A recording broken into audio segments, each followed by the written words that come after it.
অত্যন্ত সুখবর পাওয়া গেল কলকাতা হাইকোর্টের পক্ষ থেকে। কী সুখবর? 14,200 যে আপার প্রাইমারি বা মাধ্যমিকের শিক্ষক নিয়োগ, সেই রাস্তাটা তারা খুলে দিলেন। 4 সপ্তাহের মধ্যেই এদের ইন্টারভিউ কমপ্লিট করতে হবে, কাউন্সেলিং কমপ্লিট করতে হবে, করে নিয়োগ পরের 4 সপ্তাহের মধ্যে নিয়োগ কমপ্লিট করতে হবে। যাক, একটা রাস্তা খুলে গেল। একদম বন্ধ হয়ে গিয়েছিল স্কুলের শিক্ষক নিয়োগের প্রক্রিয়া। আজকে সেই রাস্তাটা খুলে যাওয়ার ফলে অনেক স্কুলে তো শিক্ষকই নেই, অনেক স্কুলে প্রধান শিক্ষক নেই। কিন্তু মানে ভয়ঙ্করভাবে শিক্ষাক্ষেত্রে ভয়ঙ্করভাবে একটা অচল অবস্থা তৈরি হয়েছে। আর তার কারণ কিন্তু এই মাধ্যমিক শিক্ষা নয়, কারণ হচ্ছে যে প্রাথমিক শিক্ষক নিয়োগের জন্য যে জটলা তৈরি হলো, যে আইনি প্রক্রিয়া তৈরি হলো, যে লক্ষ লক্ষ টাকা নেওয়ার অভিযোগ উঠলো, সেই জায়গা থেকেই কিন্তু এই শিক্ষক নিয়োগ প্রক্রিয়ার প্রতি পদে পদে বাধা এসেছে।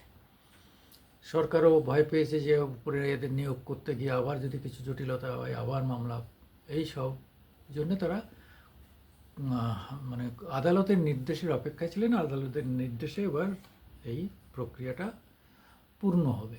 আশা করি এবার আর্থিক লেনদেনের অভিযোগ আর থাকবে না। সেই ব্যাপারটা 10 বছর আগে থেকেই এই ব্যাপারগুলো হয়ে এসে এসে এইরকম একটা জায়গায় জটিলতা তৈরি করেছে, একদম যাকে বলে ক্যান্সার তৈরি করে ফেলেছে।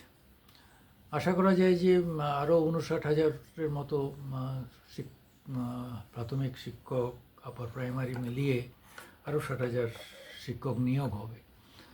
বেকার ছেলেরা চাকরি পাবে, এর থেকে আনন্দের কথা আর কী হতে পারে? আর বেকার ছেলেরা চাকরি পেলে একটা দেশের সামাজিক বা রাজনৈতিকভাবে, সেখানকার আর্থিকভাবে উন্নয়ন হয়, তার প্রভাব রাজনীতিতে, সমাজ জীবনে, পরিবার জীবনে, সব জায়গায় তার প্রতিফলিত হয়। সেই জায়গায় দাঁড়িয়ে আমরা আজকে অত্যন্ত আনন্দ প্রকাশ করছি যে এই শিক্ষকরা উপযুক্ত তাদের নিজস্ব যে মেধা, সেই মেধা এবং কর্মক্ষমতার দ্বারাই তারা সিলেক্টেড হবেন এবং তারা ভালো করে স্কুলে গিয়ে ভালো শিক্ষক হবেন। আমাদের আগামী সমাজটাকে তারাই গড়ে তুলবেন। আমরা সন্তানদের পাঠাই তাদের ভরসায়। তারা যদি সঠিক না হন তাহলে সেই সামাজিক ব্যবস্থাটাই ভেঙে পড়ে, সামাজিক গঠনটাই নষ্ট হয়ে যায়। এরকম জায়গায় দাঁড়িয়ে বলতে পারি যে এবার নিয়োগটা সঠিক হবে এবং সঠিক পদ্ধতি মেনে হবে, সঠিক লোক চাকরিটা পাবে, সব দিক থেকেই ভালো হবে। এটা হচ্ছে আমাদের প্রত্যাশার। সেই প্রত্যাশা পূরণ করার জন্যেই সরকার এবং আদালতের যে যৌথ প্রচেষ্টা, যৌথ উদ্যোগ এবং সদিচ্ছা, সেটাকে সঙ্গে নিয়েই আমরা চাইব, আসুন আপনারা সবাই মিলে এই যে জব প্রক্রিয়া, অর্থাৎ চাকরির যে প্রক্রিয়া, সেই প্রক্রিয়াটা সুসম্পন্ন হোক। কেউ যেন আর আঙ্গুল তুলতে না পারে, কেউ যেন ডিপ্রাইভড হয়ে আবার কোর্টে দ্বারস্থ হতে না হয় কারোর, সেটাও আমাদের লক্ষ্য রাখতে হবে। কোর্টে তো এমনি মামলা যায়নি। ডিপ্রাইভড হয়ে যারা পয়সা না দিয়ে ভালো মেধায় যারা সিলেক্টেড হওয়ার কথা, তাদের বাদ দিয়ে সেখানে পয়সা আলাদের পয়সার বিনিময়ে সিলেক্ট করা হয়েছিল বলেই আদালতে গিয়েছিল।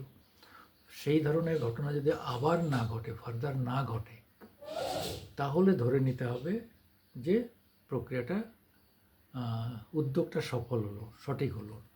যদি আবার আমরা সেই গোলযোগের ফাঁদে গিয়ে পড়ি, সেই আর্থিক লেনদেন, সেই সুপারিশ, সেই বিভিন্ন রকম আমলাদের প্রক্রিয়া, রাজনৈতিক নেতাদের প্রক্রিয়া, সেগুলো যদি আবার সক্রিয় হয়ে ওঠে, তাহলে আবার এই শুভ উদ্যোগটা মাটিতে মিলিয়ে যাবে। আশা করি সেটা আর হবে না। আমি সুকুমার দেবনাথ মামাটি মানুষ ইউটিউবে আপনাদের স্বাগত জানিয়ে আমাদের একটু লাইকস এবং শেয়ার এবং সাবস্ক্রাইব করার জন্য অত্যন্ত আবেদন করছি। নমস্কার।